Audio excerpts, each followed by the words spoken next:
తెలంగాణలో సర్పంచ్ ఎన్నికలు ఎప్పుడెప్పుడు అనేది కూడా కొంత ఉత్కంఠ పరిస్థితి కనబడతా ఉంది. స్థానిక ఎన్నికలకి 42% రిజర్వేషన్ కల్పిస్తామంటూ ఢిల్లీకి వెళ్ళారు కాంగ్రెస్ నేతలు.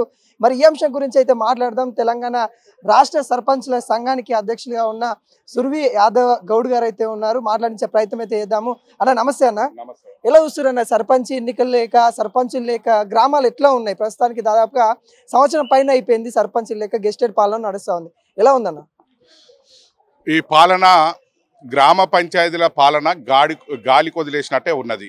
ఎందుకంటే మహాత్మా గాంధీజీ కలలు కన్న గ్రామ స్వరాజ్యము దగ్గరగా గతంలో కేసీఆర్ ప్రభుత్వంలో చేసిన పనులు కనపడతాయి. ప్రతి పల్లెకు పోతే మేము చేసిన పనులే కనపడతాయి.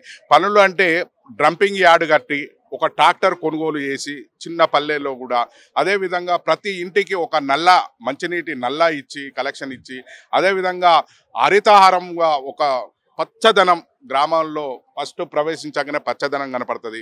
మొక్కలు అనేది ఒక 40,000 మొక్కలు ఒక తాస్గా నాటినాం గతంలో. హరితహారం అనేది ఇప్పుడు ఈ ప్రభుత్వం వచ్చినాక హరితహారం అనేదే లేదు. ఇట్లా చూసుకుంటూ పోతే మేము డంపింగ్ యార్డ్లు కానీ, వైకుంఠ ధామాలు కానీ, రైతు వేదికలు కానీ, క్రీడా ప్రాంగణములు కానీ, సీసీ రోడ్లు కానీ, అండర్ గ్రౌండ్ డ్రైనేజీలు కానీ అనేక కార్యక్రమాలు చేసి అభివృద్ధి పనులు చేసి తెలంగాణ రాష్ట్రాన్ని దేశంలో నెంబర్ 1 చూపించిన ఘనత గత సర్పంచ్లది. 2019 నుంచి 24 వరకు చేసిన సర్పంచ్లకే దక్కింది. ఎందుకంటే కేంద్ర ప్రభుత్వం ఒక 20 అవార్డులు ఎంపిక చేస్తే ఓన్లీ తెలంగాణ రాష్ట్రానికే 19 అవార్డులు తెచ్చిన ఘనత అంటే తెలంగాణ రాష్ట్రంలో సర్పంచ్లది. అంత అభివృద్ధి కార్యక్రమాలు చేసినాం. అనేక రకాలుగా మేము ఇబ్బందులు పడుతున్నాం. కానీ ఈ ప్రభుత్వం వచ్చిన సంధి మా సర్పంచ్ల మీద ఒక కక్ష సాధింపు చర్యగా ఒక పెండింగ్ బిల్లులు అనేది ఒక చిల్లి గవ్వ ఇవ్వలేదు.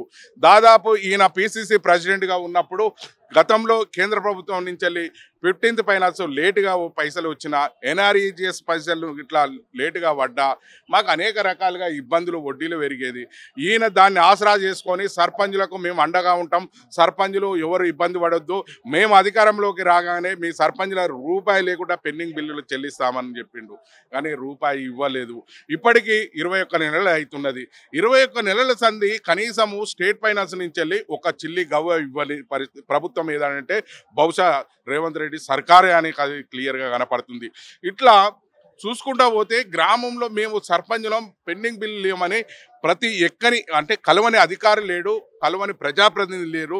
ఈ ప్రభుత్వం మా బిల్లులు చెల్లిస్తలేదని రాష్ట్ర గవర్నర్ గారిని కూడా సంప్రదించే పరిస్థితి తెలంగాణ రాష్ట్రంలో వచ్చింది.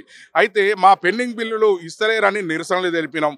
ఇంకా చెలో సెక్రటరియట్ పెట్టిన ధర్నా చేసినాం, ఆ సెక్రటరియట్ ముట్టడి అని పెట్టినాం. అది అనేక రకాలుగా మేము ఆందోళన కార్యక్రమాలు చేసినాం. ఈ ప్రజాభవన్ అనే కాడ మేము సర్పంచులం అర్ధనగ్న ప్రదర్శన చేసి మా బిల్లులు ఇస్తలేరని చేసినాం.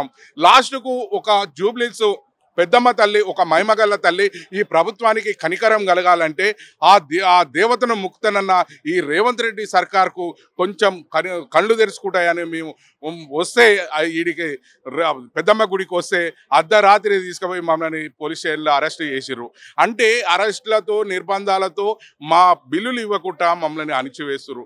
అనేక రకాలుగా మమ్మల్ని ఒక హింసించు అంటే ఈ రకంగా ఒక కక్ష సాధింపు చర్యకు గతంలో కేసీఆర్ హయాంలో చేసిన పనులే కనపడుతున్నాయి. గ్రామాలలో వీళ్ళకి బిల్లులు ఇస్తే ఇంకా అనేది ఉంటుంది, వీళ్ళు చేసేది శూన్యం అనేది కనపడుతుంది అనేది. అది కనీసం ఇప్పుడు ఈ వర్షాకాలంలో కనీసం బీచింగ్ పౌడర్ చల్లే పరిస్థితి లేదు. అట్లనే విధంగా గ్రామ పంచాయతీ సెక్రటరీలు సొంత డబ్బులు పెట్టుకొని పనిచేస్తారు. వద్దురా నాయన ఈ ఉద్యోగం అనే పరిస్థితిలో సెక్రటరీలు ఉన్నారు. అనేక రకాలుగా ఇబ్బంది పడుతున్నాం. మా పెండింగ్ బిల్లు ఇవ్వమని మానవ హక్కుల కమిషనర్కు ఫిర్యాదు చేసే పరిస్థితి వచ్చింది.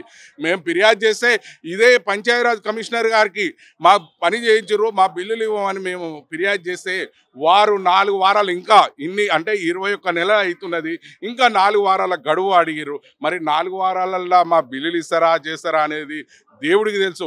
అంటే ఏమైనా ఈ తెలంగాణ రాష్ట్రంలో జరుగుతున్నది ఏంటంటే డైవర్ట్ పాలిటిక్స్, రాజకీయాలు నడుస్తున్నాయి. ఏదన్నా ఇష్యూ మా బిల్లులు అడిగే వరకల్లా కాళేశ్వరం ముందుకు వేసుకుంటాడు, అది కాకుండా ఫోన్ ట్యాపింగ్ అని ముందుకు వేసుకుంటూ కొన్ని రోజులు ప్రతిపక్ష నాయకుల్ని ఏ రకంగా ఇబ్బంది పెట్టాలనేది వేసుకుంటూ కొన్ని రోజులు హైడ్రా అని తీసుకొని వచ్చిండు, పేద ప్రజల ఇండ్లు కూడా కొట్టిండు. అంటే రాష్ట్రంలో పాలన అనేది గాడి తప్పిపోయింది అనేది ఏ ఊరికి పోయినా చెప్తుర్రు. కనీసం ఈ ప్రభుత్వం కూడా లాస్ట్కు అదే మునుగోడు నియోజకవర్గంలో రాజగోపాల్ రెడ్డి గారే క్లియర్గా చెప్తుండ్రు ఈ పాలన అనేది సరిగ్గా చేస్తలేడు, అమలు కానీ హామీలు ఇచ్చిరని. అంటే ఏ రకంగా ప్రజల్ని మోసం చేయాలనేది చూసిరు. వీరు ఏం చేసిరంటే వీరు ఎన్నికలలో హామీలో భాగంగా బీసీలకు 42% రిజర్వేషన్ ఇచ్చినాక మేము చట్టబద్ధత కల్పించినాకనే స్థానిక సంస్థ ఎన్నికలకు పోతామని చెప్పిరు. ఎన్నికలకు పోతామని మరి హామీ ఇచ్చిరు, మరి వీళ్ళు ఆర్డినెన్స్ అని తీసుకురావాల్సిన అవసరం ఉంది, దాన్ని చట్టం చేపియాలి, దాన్ని ఒప్పుకున్నట్టు 9th షెడ్యూల్లో పెట్టించే బాధ్యత తీసుకున్నప్పుడు చట్టబద్ధత ఉంటుంది. కానీ అది ఏది చేయకుండా వీళ్ళు పోయి జంతర్ మంతర్ కాడ ఢిల్లీలో ధర్నా చేస్తే కనీసం అక్కడ రాహుల్ గాంధీ హాజరు కాలేదు, ఆయన ఇచ్చిన హామీలో కామారెడ్డిలో ఇచ్చిన హామీను ఆయన హాజరు కాలేదు. అదే చూస్తే వీరు రాష్ట్ర కాంగ్రెస్ అధ్యక్షులైన ఖర్గే గారు కూడా హాజరు కాలేదు. అంటే వీరి పరిపాలన ఏ రకంగా ఉన్నదో చూస్తున్నారు.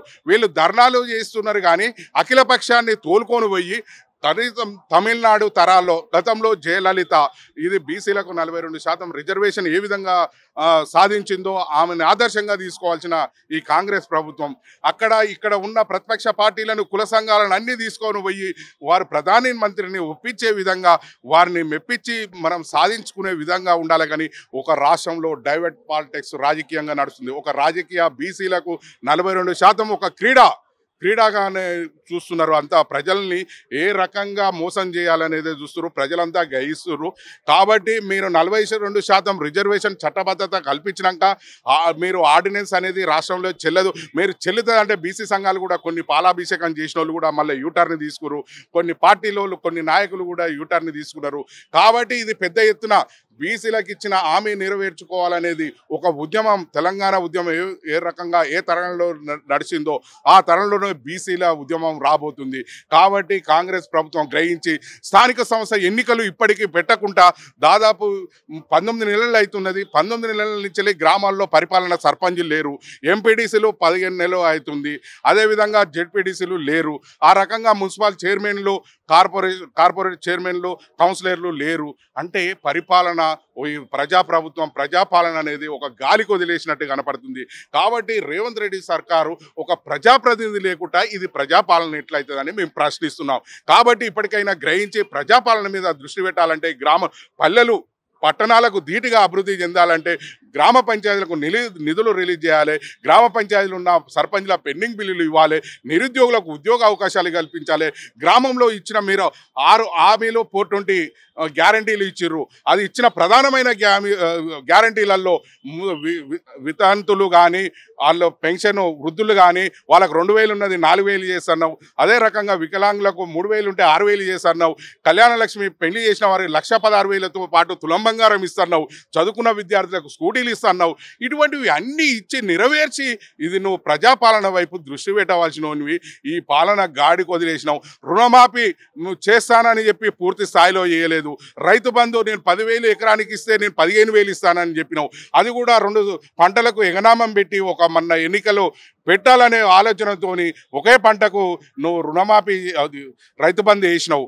అంటే ఈ నీ పాలన అనేది ప్రజలకు అందరికీ అర్థమవుతున్నది.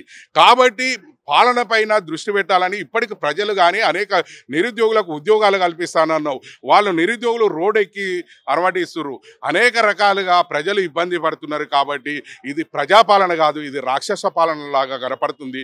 కాబట్టి దీని తీరు మార్చుకొని ప్రజలకు న్యాయం చేయాలి. మీరు ఇచ్చిన 6 గ్యారెంటీలు 420 హామీలను నెరవేర్చుకోవాలని ఈ కాంగ్రెస్ సర్కార్కు విజ్ఞప్తి చేస్తున్నాం.